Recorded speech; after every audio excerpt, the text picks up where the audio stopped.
I'm back. I know y'all like, girl, what you got going on? I know I got 100 different things.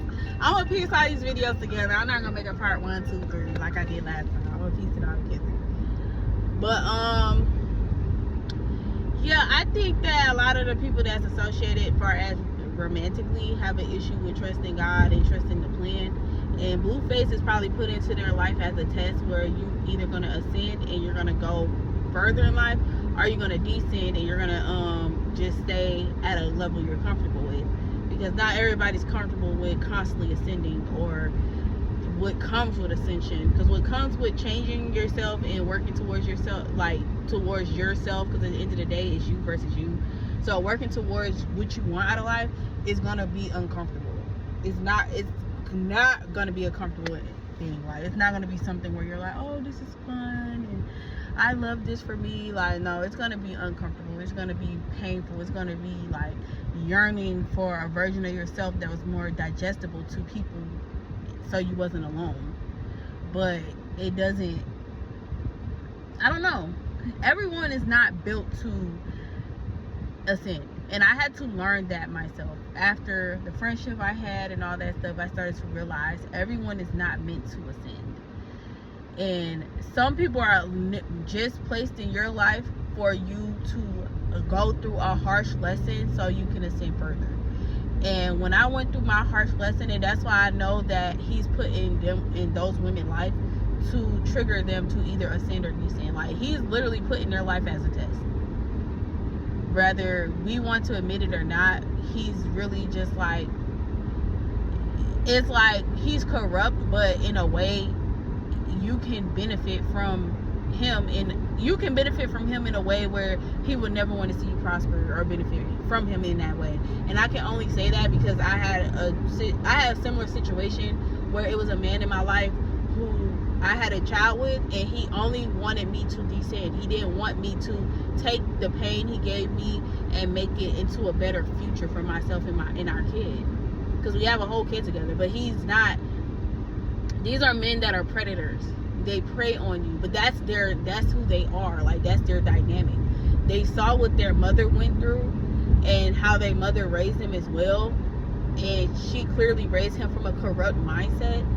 And now he is out to hurt women, and he knows the one way to hurt a woman is, or to gain some level of control over her, is to get her pregnant and to, you know, give her a child. And if I get her pregnant, I can manipulate her, I can abuse her, I can do certain things to her, and she's more likely willing to put up with my shit because we have a child together. So when they see a woman that is willing to walk away pregnant and all and still survive and overcome and become something better, that woman will forever live rent-free in their head. And they're gonna act like they don't care. And, you know, like when she's down and out and while she's pregnant and no one's gonna want her, she's pregnant, they're gonna not care, right? But once that woman gets to a point where she can stand on her own and be successful, he's gonna come running back. And it's very important that when you get to that level of stability, you do not allow that man back into your life. Not like that. Like, if you have a child with this person, co-parenting is the only thing he can offer you. Because if it's anything, damn, Popeyes, it ain't even all that good. I'm finna take my ass to churches. Because y'all, this mom ridiculous. I'm trying to feed my son. But, yeah, it's like one of those things where, I don't even know how to get to that side of it. Probably like 20 minutes from here. Okay, let me finish up my video first, and I'm gonna drive over there. But yeah, it's like one of those things where some people are just not going to change, and he looks for women to prey on to make them like to recreate his mom, because that's all he's doing. He's just recreating his mom over and over and over again. And clearly, even though his mom may have left at some point, she stayed long enough for him to pick up the bad habits of the masculine energy, and he just recreates his mom in every woman. And as much as we don't, his mom might not like Krishan, it's a lot of shit that Krishan does that he must have saw his mom do, because ain't no way in hell you want to be around a woman like Krishan if you didn't see women like that growing up, or if you didn't see a woman that had a characteristic of Krishan that is very pivotal to you being around women like that. And the same thing like when the Nevaeh, Jaden, like it's literally all the same thing. He breaks women down until it's to a point where they're just going to tolerate his bullshit. And if you want him to actually help you provide for the child, you have to sleep with him. You have to give him your body for him to actually help with the kids, because we see him do that. So yeah, it's very nasty and despicable, but it's one of those things where don't let society get in your mind and convince you that you can't survive unless you have a father for your child. Because granted, a child does need the father and the mother perspective in life, but at the same time, if the man is a toxic, nasty masculine, what can he actually show the child but to be ain't shit like him? He can't really show the child to do nothing productive. He can't show him how to be a productive citizen in the world. All he can do is pass down the trauma of what he experienced, and now he's passing it down to his children. So in a sense, no matter how much he hates his mom, he loves his mom because he recreates the scenario over and over and over. Same thing with me. Like I had to realize how I was recreating certain scenarios over and over and over because it stems from the mother. And not to get too overly deep, but with the Adam and Eve situation, how Eve bit the apple and then, you know, she gave it to Adam. I look at it now from a deeper perspective, and I noticed that Eve may have given Adam the apple, right? But if you look at it from a sense of poison, she gave him poison too. And if the mother is corrupt, like the snake corrupted the mom, which is Eve, the woman. If the woman is corrupt, she corrupts everyone around her. And it makes sense, because if a man is corrupt, we'll look the other, he's just a like, men get a pass for being corrupt, right? But if the woman is corrupt, she's most likely very skilled at hiding this side of her. She's very skilled at masquerading it as something else, as, like just whatever the hell they masquerade it as. But really, the woman is corrupt, and she's corrupting everybody little by little by little by little. Like, everyone around her eventually is going to be messed up the way she is. And I seen this I seen this firsthand in my family dynamic, where once the mother is corrupt, or if you mate with a corrupted woman and you choose to stay in that energy with that person is going to destroy the entire bloodline. That's just what it is. She's going to destroy the entire bloodline.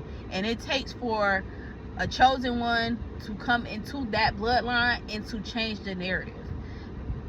Most of the time, a lot of people, I didn't know I was going to be a chosen one. I really didn't know. I thought I was going to be running the streets, shaking ass, doing what I wanted to do. I did not know God was going to set me up to be a chosen one. So, yep. That's quite interesting.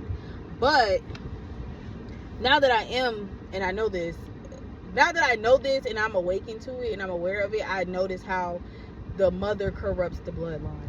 And it starts with the mom, then the son, then the husband, and then the other kids, then the grandchildren, and then it creates a whole bloodline of corrupted people, and it's just constantly passed on. And my whole family dynamic, once I really sat and I analyzed my cousins, my aunts and uncles, my entire family, like that, it don't even start with my mom. It started with her mom, and then it started with the mom. Wherever the corruption met the woman at is where the bloodline created that dynamic. Wherever that weak line was, when mostly it's always centered around men, that is where the breakdown of the bloodline started.